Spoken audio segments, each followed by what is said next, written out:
पुंडलिक वरदास विठ्ठल श्री ज्ञानदेव तुकाराम.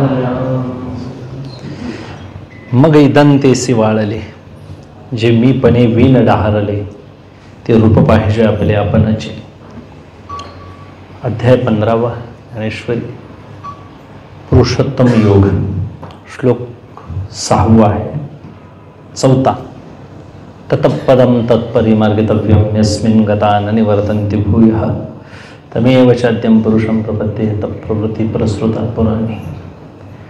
की अनादेशी संसार प्रवृत्ती जिथून उत्पन्न झाली, पसरली, ते सर्वात वर असणारं परब्रह्म वर आहे म्हणून त्याला ऊर्ध्व म्हटलं गेलं.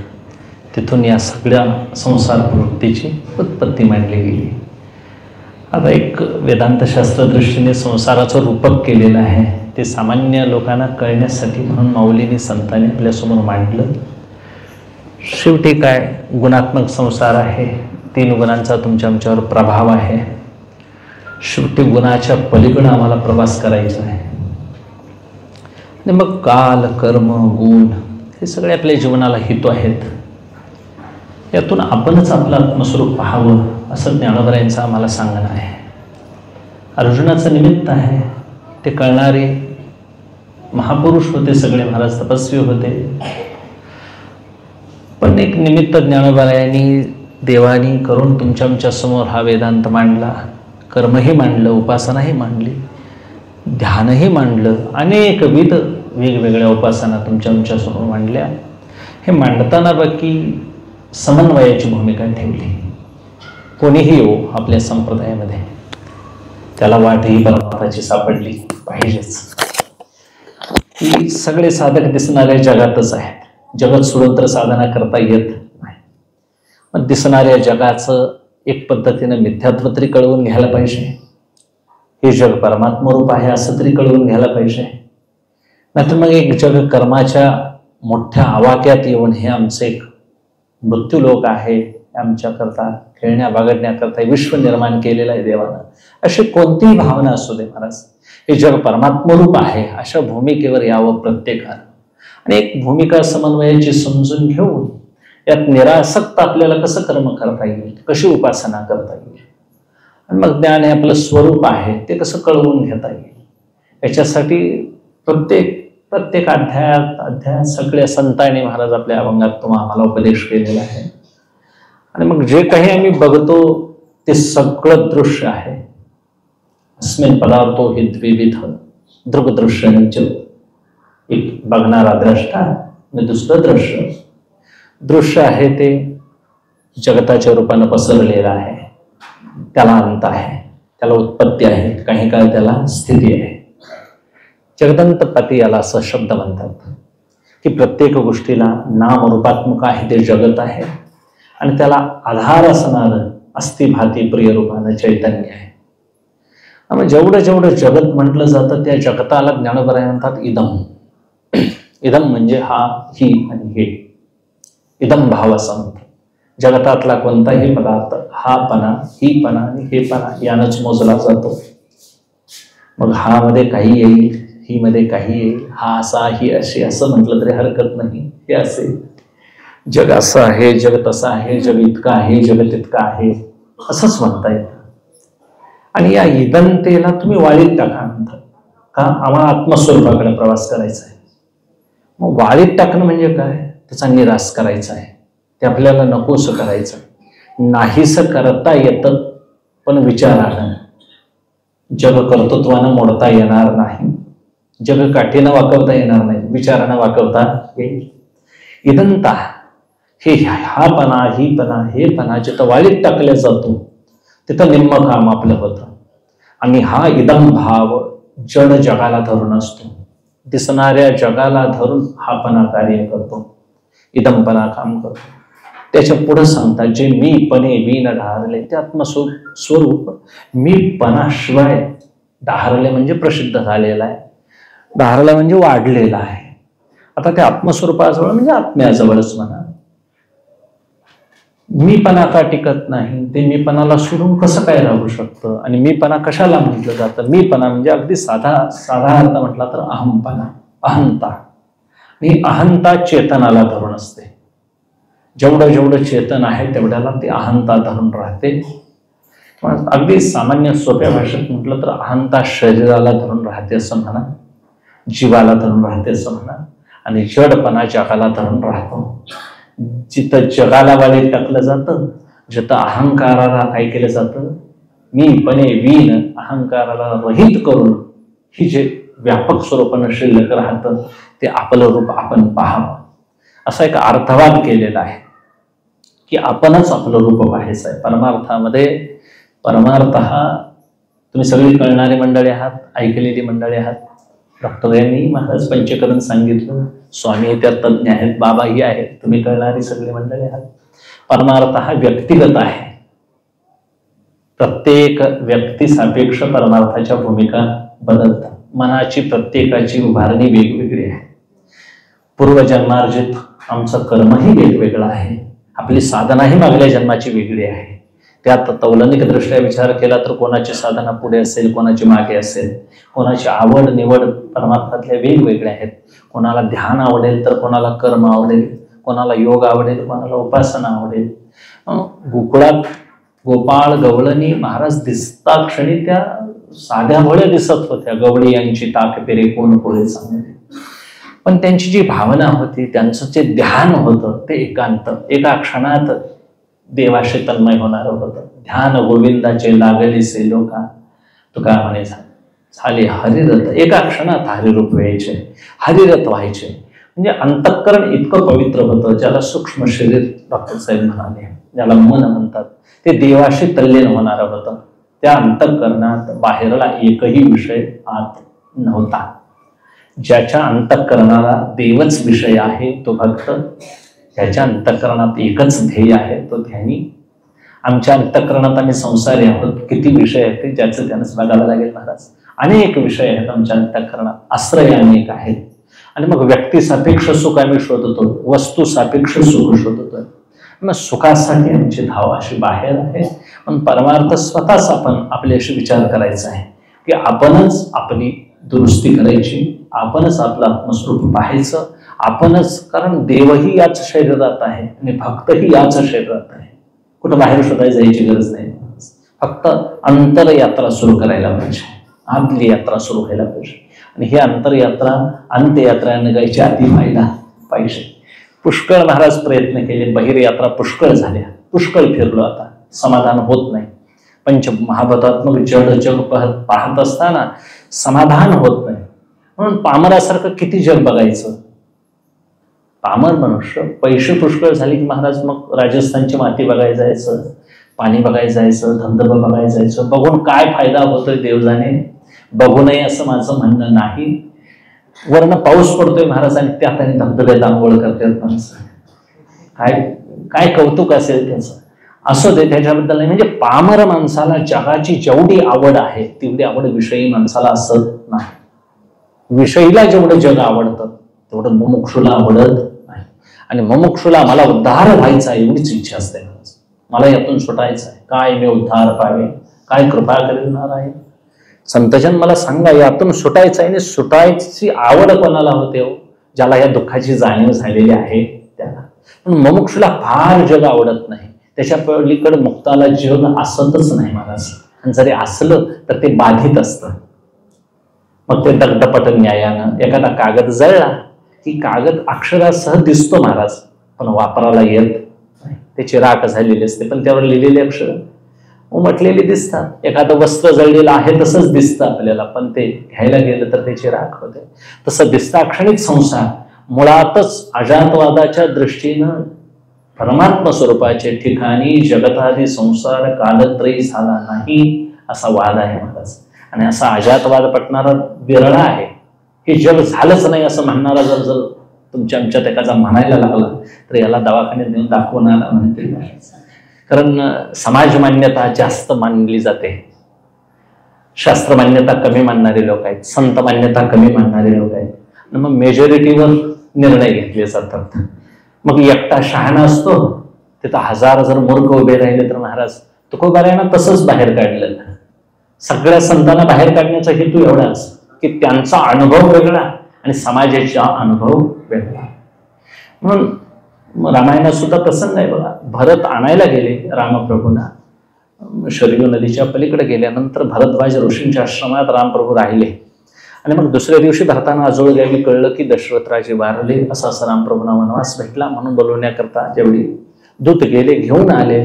आल्यानंतर मग अयोध्येच्या नगराच्या वेशीसमोर सगळ्या इक्ष्वाकू वंशापासून दिलीप, भगीरथ, अज, रघु सगळ्यांच्या प्रतिमा स्थापन केलेल्या होत्या. तिथं दशरथ राजाची प्रतिमा पाहिल्यानंतर भरताला आश्चर्य वाटलं. वडील हयात असताना कशी काय प्रतिमा उभा केली? तर वनवास मागितल्यानंतर दशरथ वारले हे सगळं कळाल्यानंतर भरत रामप्रभूंना आणण्याकरता वनात गेले. गेल्यानंतर महाराज भरतांचं समाधान केलं. सगळ्या देवांनाही आश्चर्य वाटलं की त्या सरस्वतींना प्रत्येक जण विचारायला लागलं, सगळे देव, की आता काय कर, भरत हा भगवत भक्त आहे, जर रामप्रभूंची विनवणी करतील तर रामप्रभूंना ती विनवणी मोडता येणार नाही, आणि रामप्रभू परत आले तर मग रावणाला मारायचं काम मध्येच राहील. त्यामुळं काय करा, भरतांची तुम्ही बुद्धी थोडीशी बदला. त्यावेळी सरस्वती माता म्हणते, मंथरा एक दुष्ट होती म्हणून मी त्याची बुद्धी फिरवू शकले, भरताची बुद्धी फिरवण्याचं सामर्थ्य माझ्यात नाही. आणि मग हतबल होतात सगळे. मग भारतांचं समाधान रामप्रभू करतात. अखंड अयोध्यावर्षीय लोक आले महाराज रामप्रभूंना नेण्याकरता, आणण्याकरता. पण रामप्रभूंनी समाजाची मान्यता धुडकावून लावली आणि धर्मशास्त्राची मान्यता मांडली. दिलेलं वचन आहे, रघुकुलाची रीत आहे, प्राण जाय पर वचन न जाय. वनवासाला निघून गेले महाराज. आमच्या वैदिक धर्मातला अवतारी सत्पुरुष महान, ज्याला आम्ही ईश्वर म्हणतो, तो रामप्रभू जर आपल्या धर्माच्या मान्यता पाळत असतील तर सामान्य जीवानं का पाळू नये धर्म मर्यादा? समाज मान्यतेवर परमार्थ करू नये. प्रत्येकानं आपापल्या उद्धारासाठी प्रयत्न करायचे. तस्मात् शास्त्रम प्रमाणम ते कार्य व्यवस्थित. कार्य काय अकार्य काय हे धर्मातिक महापुरुषांना विचारावं. शेवटी शास्त्र सांगताय तेच करावं. मग विषयही घ्यायला लागलं तरी हरकत नाही. प्राण जाईल पण तुम्हाला सद्गती लाभेल. पण सद्गती जिकडे जिकडे सत्यकर्म होईल, जिकडे आपला हित होईल तो मार्ग आपण आक्रमण करायचा. पण परमार्थ हा व्यक्तीसापेक्ष स्वतंत्र जगायचं एक साधन आहे. आपलाच आनंद आपण भोगायचा आहे. आता भोगायचं असं म्हणावं लागतं स्वार्थी भूमिकेतून, वास्तविक भोगायचं वगैरे काहीही नाही. आनंद रूप आम्ही व्हायचं आहे. व्हायचं आहे का आहेतच मुळचे आहे, आहेतच, फक्त आहे त्याची काय करून घ्यायची आहे, जाणीव करून घ्यायची आहे. म्हणून अजातवादानं दिसणारं जग नाहीच. दृष्टीसृष्टीवादानं जेवढं प्रतीतीला येतं तेवढंच जग आहे. जेवढ्या पदार्थाची तुम्हाला अस्तित्वानं जाणीव होते, दिसतात, तेवढंच जग आहे. याच्या पलीकडे जग नाही. आता आम्ही इथं ध्यानाच्या ह्या मंडपामध्ये बसलोय. हा मंडपाने एवढीच प्रतीती आहे जगाची, याच्या पलीकडे जग आमच्या दृष्टीला नाही. याचा अर्थ ते जग नाहीच. प्रतीती मात्र सत्ता याला म्हणावी. आणि अशा प्रतीती मात्र सत्तेमध्ये प्रत्येकाला जगता आलं पाहिजे. मुलगा ऑस्ट्रेलियाला जरी असला तरी महाराज लोक फ्रीजवर काय ठेवतात, त्याचे फोटो ठेवतात. घरात फोटो असतो, त्या फोटोकडे बघत जर जेवण करीत असेल आई वडील कोण असतील ती माणसं, तो फोन आलेल्या वेळेस महाराज तो असतो, फोन नसेल त्यावेळी तो नसतो. ज्यावेळी दिसतो त्यावेळीच तो असतो, असं वेदांताचं म्हणणं आहे. हे काय कठोर किंवा निगरगट्ट बोललं नाही. त्याला कोणी निर्दयी असं म्हणू नये महाराज. मी इथं आहे म्हणून माझे अस्तित्व आहे. मी तुम्हाला दिसतो दृश्य रूपानं, नामरूपानं. मी गावी गेलो तर माझं अस्तित्व मानायची गरज नाही. आत्मस्वरूपानं मी आहेच, नाही असं नाही. पण शरीर रूपानं माझं अस्तित्व मानणं हे मूर्खपणाचं आहे. शास्त्रकारही सांगतात फक्त प्रतीती मात्र सत्ता आहे तोपर्यंतच त्याला अस्तित्व मान. यालाच दृष्टीसृष्टीवाद म्हणतात. यदृष्टी तत्सृष्टी. जशी दृष्टी जोपर्यंत तिथे खेळलेली आहे तोपर्यंतच तुम्हाला सृष्टी भासते.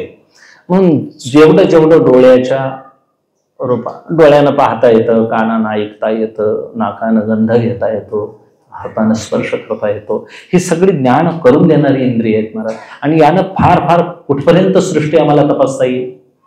हातानं तपासले तर मऊ आहे म्हणू, डोळ्यानं तर सुरेख आहे म्हणू, कानानं चांगला आवाज आहे म्हणू, नाकानं सुगंध दुर्गंध सुख दुःख, मनापर्यंत आम्ही जाऊ. याच्या पलीकडे जगताचा काय अनुभव घ्यायचा आता उरला. म्हणून जगत हे शेवटी नामरूपात्मक आहे. कुठेही गेलं तरी पंचमहाभूताचंच बनलेलं आहे. त्याच्यात सुखदुःख देण्याचा काहीही हेतू नाही महाराज. तिथं फक्त आपण साधकानं मन अडकून ठेवायचं नाही. आपली साधना करायची आहे काय की कोठेही चित्तासी नसावे बंधन हृदयी नारायण साठवावा. साधकानं सदैव हे जग बघून त्यात वाहत जायचं नाही, कारण हे जग इदंपनात मोडतं. ते अचेतन आहे, जड आहे, त्याला आयुष्य जास्त आहे. अचेतन सृष्टी जास्त वर्षाची असते, चेतन सृष्टी कमी वयाची असते. गोरंब्यातली दगड जास्त वयाची का तुमचं आयुष्य जास्त आहे? इथली दगड जास्त वयाचे. त्यांनी पुष्कळ आमच्या आजे पंजे पाहिले, पण आम्ही मात्र पाहिले नाही. आम्ही चेतन जीवाना आयुष्य कमी आहे. अचेतन सृष्टी कल्पांतापर्यंत टिकणार आहे. मग कल्पांतापर्यंत टिकलो तरी इथले गुंड असेच राहतील महाराज. त्यांना काही वैखरी वाणी येणार नाही का, त्यांना अंतःकरण लाभणार नाही का, बोलता येणार नाही. कोण रामप्रभू सारखा महात्मा आला तर मग अहिल्या म्हणून उतरून जाईल एका दिवशीला, नाही असं नाही. पण जगातलंही चैतन्य जागे करणारे महापुरुष आमच्यामध्ये होऊन गेले. ज्ञानोबाराय होते, महान महान योगी होऊन गेले महाराज. अभ्यास करण्यासारखं आहे, पुष्कळ आहे. पण निदान जिवंत जीवातला देव कळायची पंचायत महाराज. मग जडातले चैतन्य कधी जागृत करू. ज्ञानोबारायांनी भिंत चालवली, ते जडातलं चैतन्य जाणूनच नव्हे, जड असणाऱ्या दगडातलं चैतन्य त्यांनी आज्ञा दिली. म्हणजे एवढे महात्म्य आपल्यामध्ये होऊन गेले. वारकरी संप्रदाय असो, नाथ संप्रदाय असो, आनंद स्वरूप प्रकाश चैतन्य कोणताही संप्रदाय असो, संप्रदायामध्ये अजिबात भेदाभेद नाही, तत्वामध्ये अजिबात गडबड नाही. फक्त तत्व समजून घेणारे जे आम्ही भाविक भक्त आहोत यामध्येच मात्र भांडणं जास्त आहेत. एक तत्व नाम दृढ धरी म्हणा. सगळ्यांचं तत्व गंतव्य ठिकाण एकच आहे, आम्हाला मुक्त व्हायचं आहे. प्रत्येक साधकानं कोणत्याही स्पर्धेत अडकून राहायचं नाही. ध्यान करायचं, योग्य आहे. मठावर यायचं, स्वामींच्या आज्ञा पाळायच्या, तद्विद्ये प्रणिपातेन परिप्रश्नेन श्रवया, नम्रतेनं सेवा करायची, अडतंय तिथं विचारायचं, जे काही होत नाही प्रतिबंध दूर करायचे. साधना घडत नसेल तर उठून घरला जायचं, दुसऱ्यांना त्रास द्यायचा नाही. कारण परमार्थाची वाट स्वतःसाठी आहे, स्वामींच्या जीवनात उद्रेक करण्यासाठी नाही. किंवा एका गुरु करायचा एकदा तर मग विचारून करायचं महाराज. कारण परमार्थातली चूक फार मोठी असते. व्यवहारातला गुरु बदलता येईल, परमार्थात एकदा गुरु केला तर बदलता येत नाही. म्हणून अगदी ठाकठोक विचार करून परमार्थ सिद्ध करायचा झाला तर मग गुरूंच्याही पाठीमागं लागावं, नाही असं नाही. त्याने दिलेल्या आज्ञा पाळाल्या. व्यक्ती म्हणून आपण जगत असताना आपला परमार्थ आपणच सुंदर बनवायचा आहे. जीवन आनंदमय आहे महाराज. फक्त आम्ही काय करतो, प्रत्येक गोष्टीमध्ये मन अडकून ठेवत आलेलो आहे. जग अगदी लग्नाला गेलो तरी महाराज त्याचा प्रवाह आमच्या मनामध्ये राहतो. तिथले संस्कार राहतात. तिथं असं सजवलेला रथ, तिथं अशी वरात काढली जाते, तिथं नवरा असा होता, त्या पाहुणे अशा होत्या, ती पाहुणे अशी होती. लग्नाला समारंभाला जाणं हे आपलं औचित्य आहे. आपण करायचं तेवढं करायचं, तिथून बाजूला येता आलं पाहिजे. घरला तिथलं वराड घेऊन यायचं, मनाला बाजूला करता आलं पाहिजे. मन असंच संकल्प करत आहे, मन विकल्प करत आहे. स्वामींचा तेव्हा मोठा अभ्यास आहे. सांगायचं आहे ते इतका, ते मन बांधलं जाऊ नये. आता मी प्रवचन सांगतोय बरोबर आहे, पण मन एकदम शेतातल्या नारळीच्या झाडाकडे जात आहे. नारळ पडलाय का काय, चिकू कोण चोरून नेतंय का, की असं जर मला वाटत असेल तर तुम्हाला तरी काय कळणार आहे. प्रवचन सांगतोय बरोबर आहे, पण मन माझं, आता मग डॉक्टर साहेब म्हणाले मनाला शांत ठेवा. अनंत जन्माची तगमग आहे महाराज महाग. ती शांत व्हायचं कसं. वशिष्ठांना कळत होतं दशरथ राजा वरून हसतोय, पण आत मूल नसल्यामुळं काय आहे, तो दुःखी आहे. पुत्रहीनस्य मे राज्यम सर्व दुःखाय कल्पते. धगधग आहे अंतःकरणात, मूल नाही एवढं राज्य आहे. वशिष्ठांना कळायचं, सर्वज्ञ आहेत ते. म्हणजे महापुरुषांना कळतं, चित्त बाधित झालेलं आहे. त्यांच्या चित्तावर सुखदुःखाचे कोणतेही भाव उमटत नाहीत. याचा अर्थ त्यांना सुख होत नाही, दुःख होत नाही असं नाही. त्यांना कारलं खाल्लं तर गोड लागतंय असं अजिबात नाही. त्यांना कारलं कडूच लागेल, त्यांना श्रीखंड गोडच लागेल. महाराज साधू आहे ते काही म्हैस किंवा जनावर नव्हे. आम्हाला जसं सृष्टीचा अनुभव आहे तसं संतान आहे. फक्त मनात जे भाव उत्पन्न होतात, जे आघात होतात, ते आघात त्यांच्यावर होत नाही. का चित्त बाधित झालेलं आहे. बाधित कशावरून झालेलं आहे, त्यांना जाणीव झालेली आहे. हे विज्ञान आहे, हे ज्ञान आहे, हे अज्ञान आहे. आम्ही भ्रमानं ज्याला मी म्हणून समजलंय ते शरीर नामरूपात्मक आहे, येणारा जाणार आहे, तात्काळ आहे. आणि मग याच्या मागं असणारा अस्तित्वाने आधार म्हणणारा आपला जो आत्मा आहे, ते आत्मस्वरूप, त्याला वास्तव खरा मी तो आहे. त्याला अधिष्ठान अहम असं म्हणतात शास्त्रकार. आणि आम्ही अडकलोय अध्यस्त अहम मध्ये, अधिष्ठानावर भासलेल्या अहम मध्ये. मग कुठपर्यंत अधिष्ठानाला किंमत द्यायची, कुठपर्यंत अध्यस्थाला किंमत द्यायची? शेताकडे जाताना एकदा दोरीवर साप भासला. दुसऱ्यानं काय केलं, बॅटरी दाखवली, तोपर्यंत आम्हाला तो सापच दिसत होता. आणि प्रत्यक्ष बॅटरी मारल्यानंतर मग कळालं ही काय आहे, दोरी पडलेली. तो दोरी खोपरी करून गोळा करून घेऊन आला महाराज घरला आणि रेडकाला बांधला. आता रेडकाला बांधलं ते सापानं बांधलं का दोरीनं?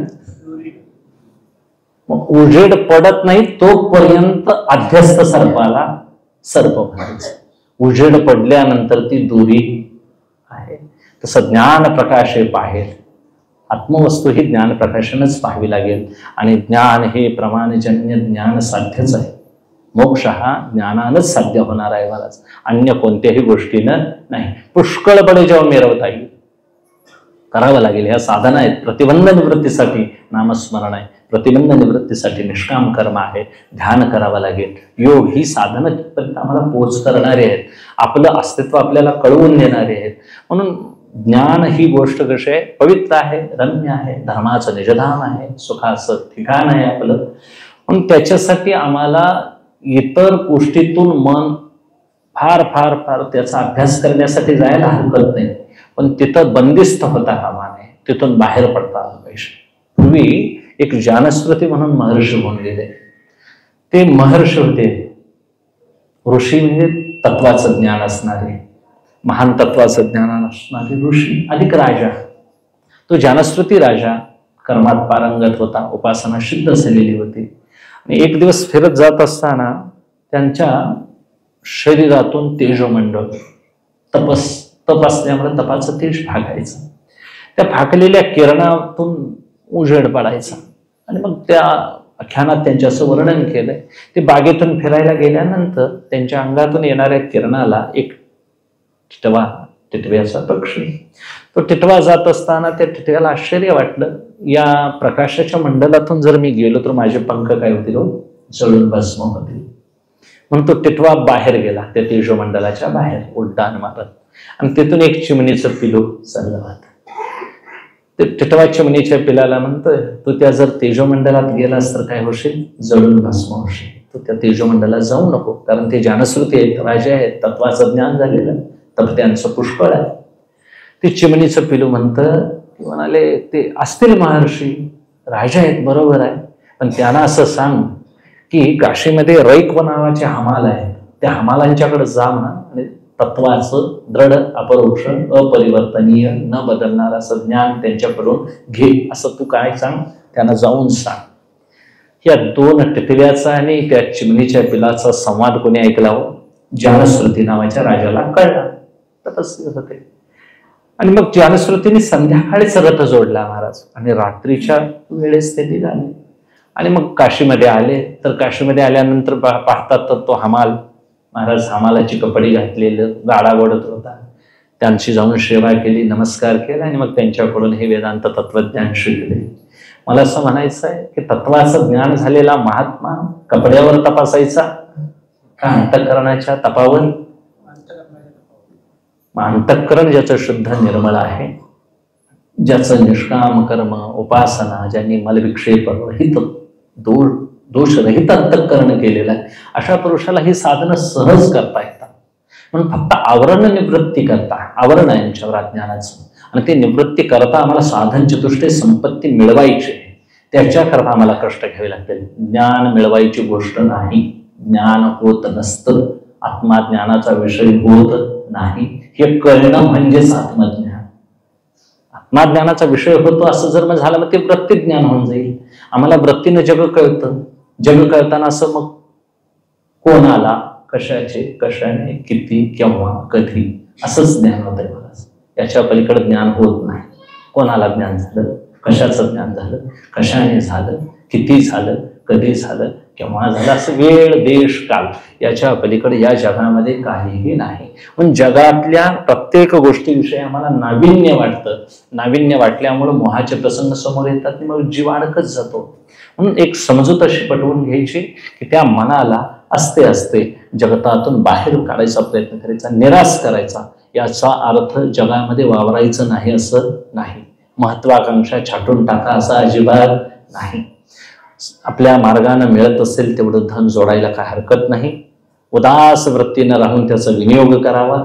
आश्रमात राहून हेच आपल्याला लाभावं. कारण संसारी लोक जास्त आहेत महाराज. समाजाच्या दृष्टीनं साधना सांगताना अवघड का पडतं?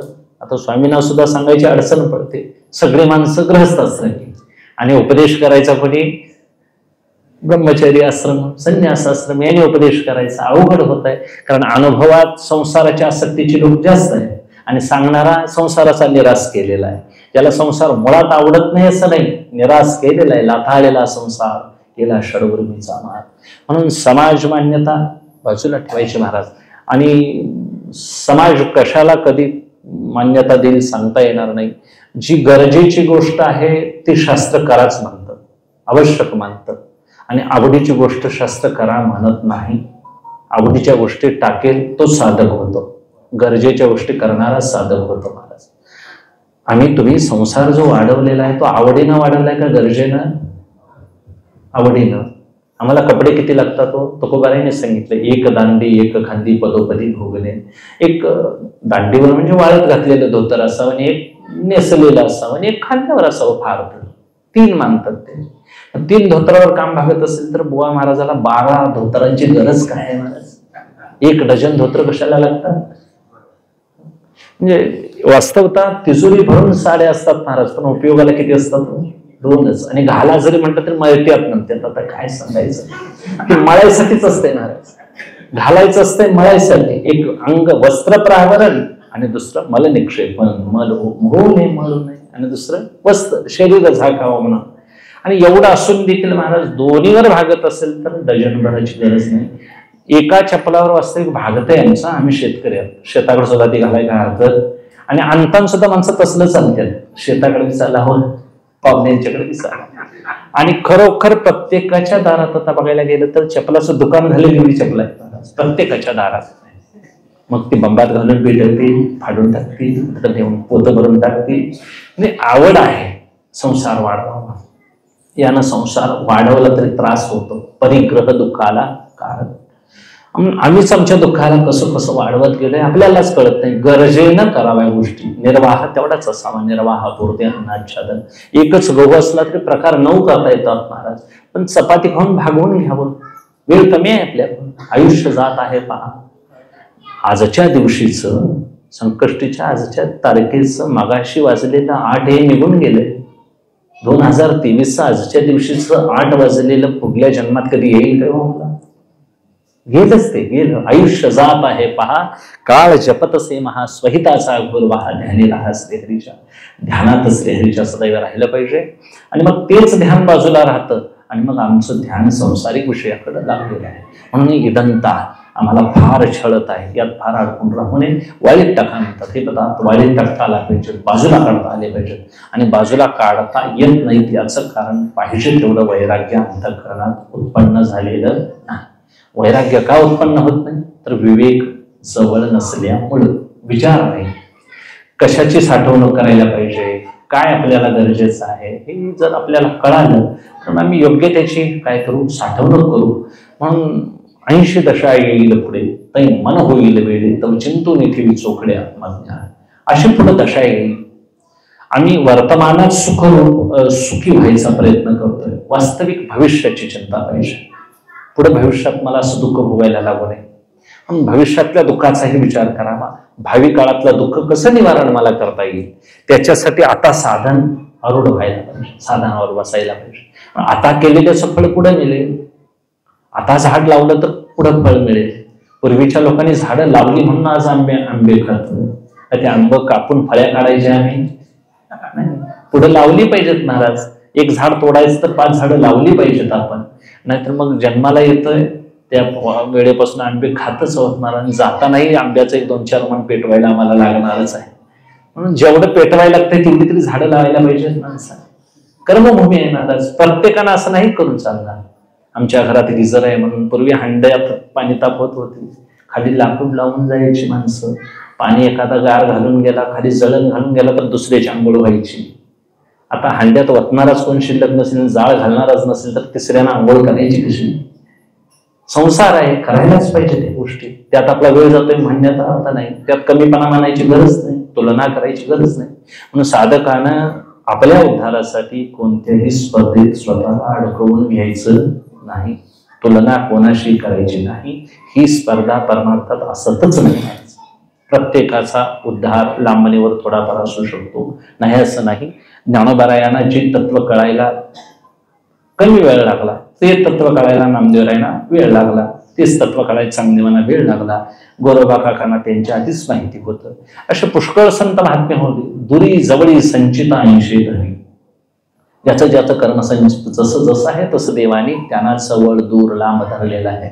म्हणून विठो माझा लेकुरवाळा या अभंगात आहे बघा.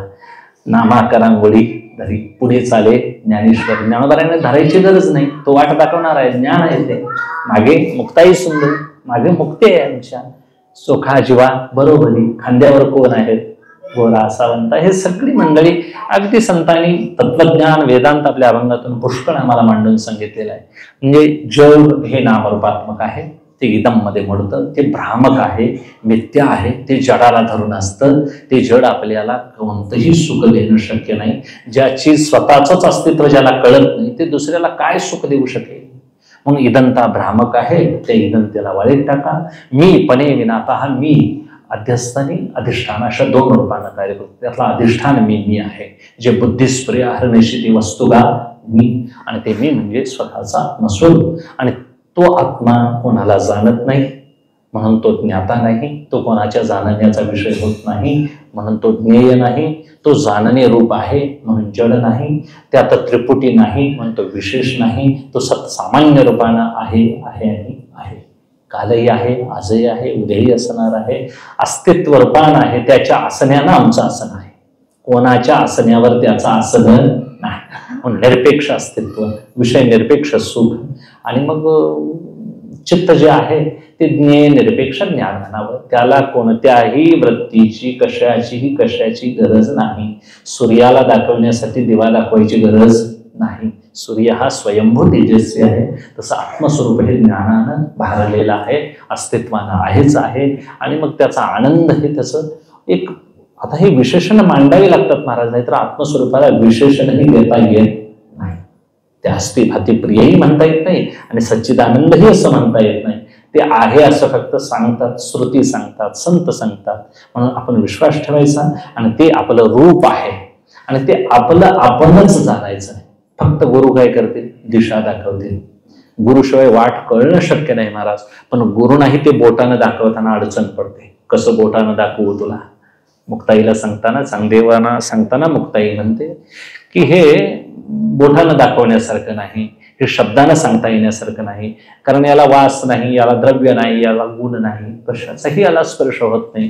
म्हणजे आत्मा असा तिखट आहे, तेलकट आहे, काय खाता येऊन बघता येणार नाही, त्याला वास मारत नाही, त्याचा आवाज येत नाही, त्याच्याजवळ कोणताही घात आघात नाही, अनुहत आहे, विना आघात होणारा ध्वनी आहे तो, असा अनाहत नाद आहे तो. म्हणून तुकोबाराय सांगतात, अशा स्थळावर मी पोचलो, उंच देवाचे चरण तेथे झाले अधिष्ठान.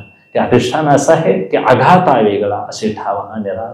मग अशा ठिकाणी बसलेला जो महापुरुष आहे त्यांची लक्षणं मग पुढे सांगितली आहे. तो पुरुष कसा असतो? निर्माण मोहा जित संकदोषा अध्यात्म नित्या विनिवृत्त कामा. ज्याने सगळे काम वासना निवृत्त केलेले आहे. अंतःकरणातून कोणतीही आशा, कोणताही रागद्वेष सगळं काही काढून टाकलेलं आहे. आणि ज्याचा अंतःकरण अतिशय शुद्ध आहे असा पुरुष, जया पुरुषांचे कामन संडून गेले मोहमान वर्षांचे जैसे आकाशात.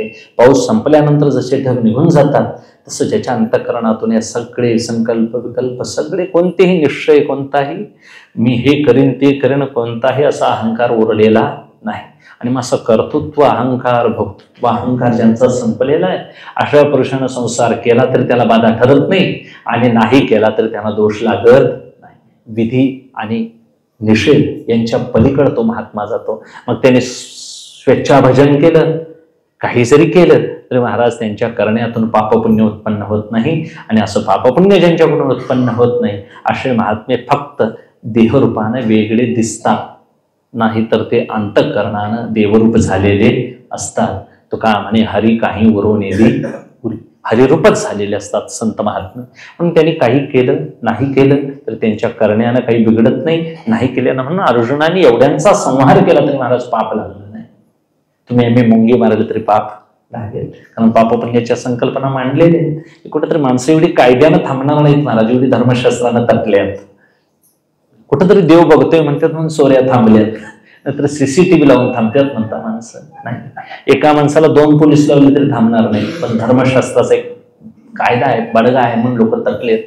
काही असे ना का, पण आमच्या वैदिक धर्मानं आम्हाला धर्मशास्त्र, कर्मशास्त्र, त्याचा विधी सांगून आम्हाला सुयोग्य आचरण करून 4 आश्रम 4 जाती असतील नसतील, आता विज्ञान युग आलेलं आहे, पण काही असे ना का, पण आम्हाला वर्ण आश्रम या चौकटीतून बाहेर पडून आपलं आनंद रूप स्वरूप आपलं जाणायला काय हरकत आहे. म्हणून साधकानं जागृत राहायचं, काळाचा वापर करून घ्यायचा, उपयोग करून घ्यायचा, वेळ वापरायला शिकलं पाहिजे, वेळ वाया घालवायचा नाही. रिकामा आहे म्हणून फिरण्यापेक्षा काहीतरी चांगला संकल्प करा. आज मी नाम घेईन, आज मी ध्यानाला बसेन, चांगले संकल्प आहेत महाराज. असे संकल्प का करू नयेत? त्या संकल्पानंच आपला उद्धार होणार आहे. मग नको ते संकल्प करून, वाईट संकल्प करून दुःख पदरात पडण्यापेक्षा चांगले संकल्प करावेत आणि मग अंतःकरण असं शुद्ध करत करत असा प्रवास करायचा आहे. ते एका जन्मात होईल असं नाही. शता एका तरी जन्माच्या शेवटी कृपाळू वापोटी येईल कया. कृपा हा देवाचा स्वतंत्रच विभाग आहे. गुरूंची कृपा, ईश्वर कृपा ह्या वेगळ्याच कक्षा आहेत महाराज. तिथं जाऊन नंबर लावून बसला म्हणजे ते डोक्यावर हात ठेवतील असं त्यांच्या मनात यायला पाहिजे, याचा उद्धार होईल काय, मी करीन, मग त्यांनी मग करील ते काय नव्हे महाराज. करतात ते सगळं. पण साधकानं या स्पर्धेत, तुलनेत, भेदात, ईर्षेत न पडता आपणच यातून बाहेर पडायचं आहे, आपणच आपलं आत्मस्वरूप जाणायचं आहे. आणि मग असे मोहमान निघून गेले की मी करता ही भूमिका उरत नाही. आपण फक्त गलित पत्रासारखं वागायचं, करत राहायचं. मग तिथं मान मोह लोक म्हणतात, मग असं आपलं अस्तित्व लोकांना कळायला पाहिजे. आता अस्तित्व रावणाने दाखवायचा प्रयत्न केला महाराज, त्याचं अस्तित्व बुडलं, आमचं कुठं राहणार आहे. म्हणजे असं काही मी अहमपणानं प्रत्येक गोष्ट केलीच पाहिजे असं नाही. दुर्वास मुनी यमुनेच्या पलीकडे आलेले होते. छोटा दृष्टांत आहे. आणि अलीकडे देव होते यमुनेच्या. कृष्ण परमात्म्याला गवळणी म्हणतात की देवा म्हणाले, तुम्ही एवढे ब्रह्मज्ञानी आहात, तुम्ही एवढे अवतारी सत्पुरुष आहात, तुमचं एवढं सामर्थ्य आहे, तर गुरूंचं सामर्थ्य किती असेल तुमच्या?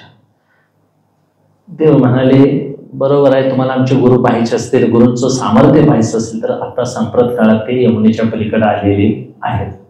फक्त त्यांची भेट घ्यायची झाली तर मग त्यांना काय करावं लागेल? तुम्ही प्रत्येकीने काहीतरी जेवण घेऊन गेलं पाहिजे. तर त्या काळच्या गवळीने म्हटलं का आमच्यासारख्या लिमिटेड नसणार, अनलिमिटेड पुष्कळ महाराज. काही कामं नव्हती, देवाच्या भोवतीच फिरायचं, कारण देवाने त्यांना मनच सगळी देवानं त्यांची वेधून घेतलेली होती. हजारो गवळणी असणार महाराज, प्रत्येकीनं दुर्डी केली असेल, पोळ्या केल्या असतील, काय केले असतील. आणि दुर्वासांचं भोजन म्हणजे असं सांगतात त्यांच्या चरित्रामध्ये 16 सहस्त्र खंड्या अन्न एक दुर्वासा भोजन. 16,000 खंड्या अन्न, वाळलेलं, शिजवलेलं नव्हे. शिजवायला किती? 16,000 खंड्या. एक खंडी 20 क्विंटलचा असा. मग 16,000 गुणिले 20 करा. एवढं वाळलेलं अन्न शिजवाय पाणी केवढं पाहिजे, त्यात मसाला केवढा पाहिजे, आचार्याने हिशोब करायला. एवढं ते एकाच वेळी खात होते आणि एकटे, शिष्य नव्हे. त्यांचा शिष्य समुदायाने लाखो होता. एवढं दुर्वास जेवण जेवत होते. मग निदान 5-10 हजार गवळीने धरल्या, प्रत्येक जरी दुर्ड्या धरल्या तर त्या सगळ्या जेवण करून आल्या महाराज. जेवण बनवून कृष्ण परमात्म्या जवळ आल्या. आता म्हणाले पलीकडे गुरूंच्या जवळ जायचंय, तर मग आम्हाला वाट पाहिजे. एवढ्या गवळीने काय नावेतून जाणं शक्य नाही. मग प्रत्येकीने देवाला विचारलं की आम्ही कसं जाऊ तिकडं पलीकडे. त्यावेळी ते देवाने सांगितलं, ते पहा म्हणाले, मी जर बालब्रह्मचारी असेल तर यमुनेला असं सांगा, यमुने माये कृष्ण परमात्मा जर बालब्रह्मचारी असेल तर मला वाट दे असं मागा. असं म्हटल्याबरोबर महाराज म्हाताऱ्या गवळीने होते, त्यांनी दुर्डीच खाली ठेवली. त्या बसल्या, त्या म्हणाल्या, नरकासुराच्या तावडीतल्या 16,000 स्त्रिया, कृष्णानं आणलेल्या 100 मूळच्या, त्यातल्या 8 पट्टराण्या, त्यातली रुक्मिणी धर्मपत्नी, भोगपत्नी सत्यभामा, राही, भद्रा, लक्ष्मणा, सत्या, यज्ञजिती, त्यात आणि सत्समंतक म्हणण्यासाठी मिळालेली जांबवंती, अशा 16,108 स्त्रिया. प्रत्येकीला हरिविजयामध्ये श्रीधर स्वामी सांगतात 10 मुलं आणि 5 मुली. आता 16,108 स्त्रियांच्या ही 15-15 अपत्य जर गुन्हेली मारली तर रेशन कार्ड सुद्धा पुरं पडणार नाही लिहायला. एवढी मुलं ज्यानं जन्माला घातली, एवढ्या स्त्रिया ज्याच्या, तो काय सांगायला लागलाय, हो मी बाल ब्रह्मचारी असेल तर वाट द्या. मग त्यातल्या काही विद्वान होत्या, काही देवाला जाणणाऱ्या होत्या, त्या राधाराणीकडे गेल्या.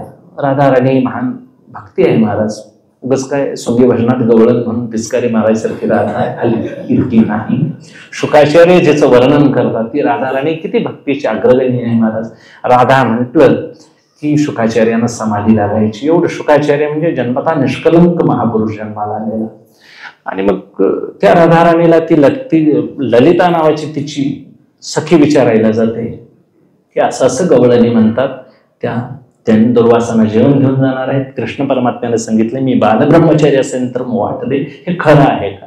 त्यावेळी राधाराणी सांगते 16 सहस्त्र अंगणा भोगुनी म्हणे मी ब्रह्मचारी, मज भुली पडली कैशा पडली.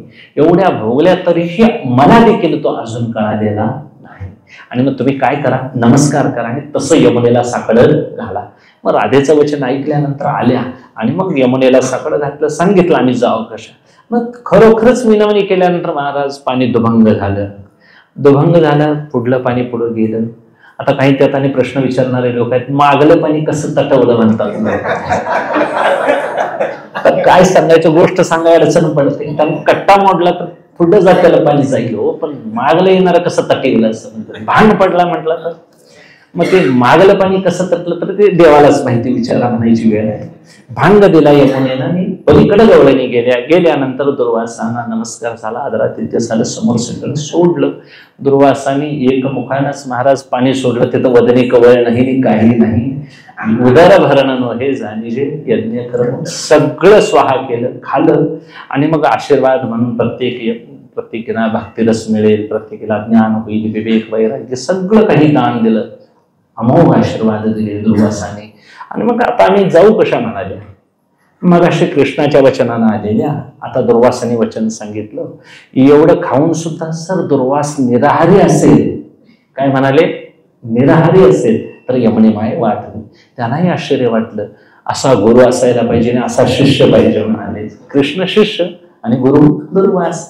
तो भोगून अभोगता आणि हा खाऊन अभोगता. खातो इतकं आणि निराहारी म्हणतं, तो करून सगळं नाही म्हणतं. आणि मग खरोखरच दुर्वासांच्या वचनानुसार त्यांनी विनवणी केल्यानंतर खरोखर यमुना माई दुभंगली आणि गवळणीला वाटलेली. हा सगळीकडं हा आख्यान तुम्हाला माहिती आहे, पाठ आहे, सगळं माहिती आहे. मुख्य हेतू याचा इतकाच की एवढं करूनही कृष्ण परमात्मा मी केलं अशा कर्तृत्व भ्रांतीत नाही. दुर्वासांनी एवढं खाऊनही मी खाल्लं अशा भूमिकेत नाही. म्हणजे ही राजकारणातली भाषा नव्हे. मी खाल्लंय खाल्लेलं नाही असं नव्हे. मी खाऊन सुद्धा निराहाऱ्यांचे अभोक्तृत्व आहे. कर्तृत्व आणि भोक्तृत्व ही दोन्हीही भ्रांती अजिबात. या दोन्ही भ्रांती ज्यांनी जिंकल्या त्यांनी जगत सत्यत्व भ्रांती जिंकली. त्यांनी संग भ्रांती, विकार भ्रांती, जगत सत्यत्व, कर्तृत्व, भोक्तृत्व ह्या सगळ्या 5 भ्रांत्या निवृत्त झाल्या की जीव भ्रममुक्त होतो. आणि भ्रममुक्त झालेला जीव भयमुक्त होतो. असं निर्भय कारण निवारण करून, कारण कार्य दिसतं पण दिसणारं कार्य जगत बाधित करून निर्भय जीवन जगले फक्त संत महात्मे, योगी पुरुष, महंत पुरुष, सिद्ध पुरुष असं जीवन जगले महाराज. त्यांनी दिसणाऱ्या जगाचा नाश तर केलाच नाही, ईश्वराची आज्ञा तर पाळली, साधना तर पूर्ण केली, आपला आनंद आपण तर भोगला आणि जगालाही आनंदाची डोही, आनंद तरंगाचा आनंद वाटला.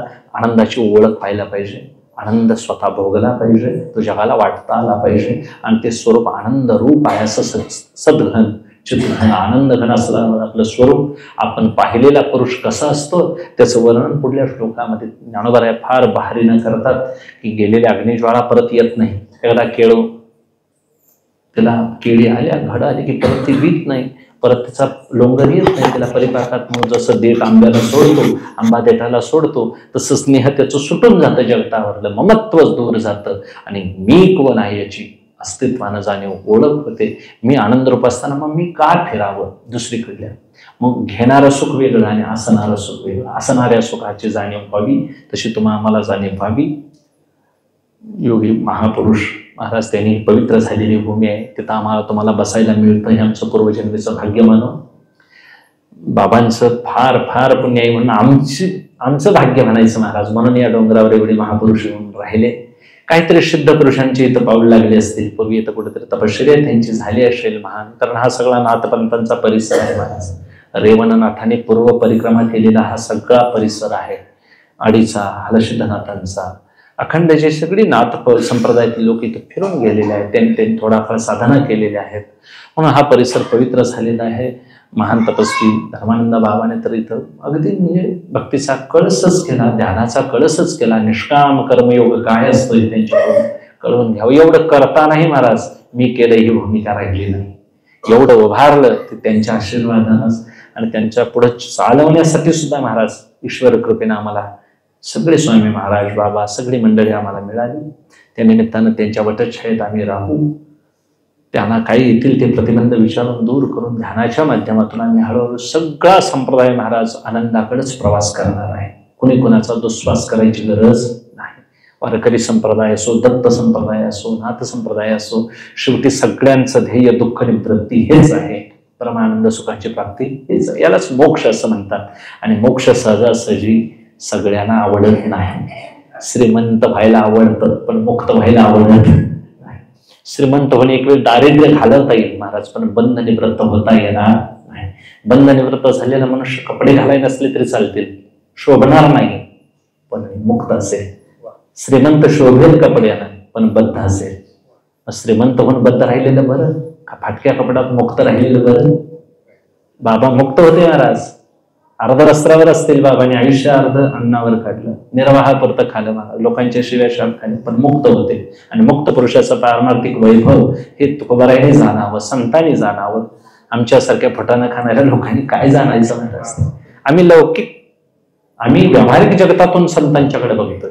आम्हाला चामडी परीक्षक म्हणावे, आम्ही कपड्याकडून बघतो, आम्ही रंगाकडून काळा गोरा याच्याकडून बघतो. संतांना बघायचं पारमार्थिक ऐश्वर्य येतं आणि पारमार्थिक ऐश्वर्यानं बाबा जगले. त्या पावलावर पाऊल टाकून त्याने आम्हाला तसं विवेक वैराग्य द्यावं, आम्हाला त्या स्थानावर आरूढ करावं. कारण तू काय म्हणे करी कोड पूर्वी लाडा आमचं, आमच्याकडे ते बळ नाही महाराज. पुढीलांच्या इच्छी फळ नाही बळ ते बळ आम्हाला त्यांनी द्यावं. आणि सगळेच साधक एवढे विवेक वैराग्यवान असं नाही, त्यांनी कृपा करावी, आम्हाला ती साधना द्यावी. त्या साधनेच्या बळावर आम्हाला घेऊन तिथं पोचवावं एवढी सेवेच्या माध्यमातून विनवणी करून सेवेला विराम देतो. पुंडलिक वरद हरी विठ्ठल.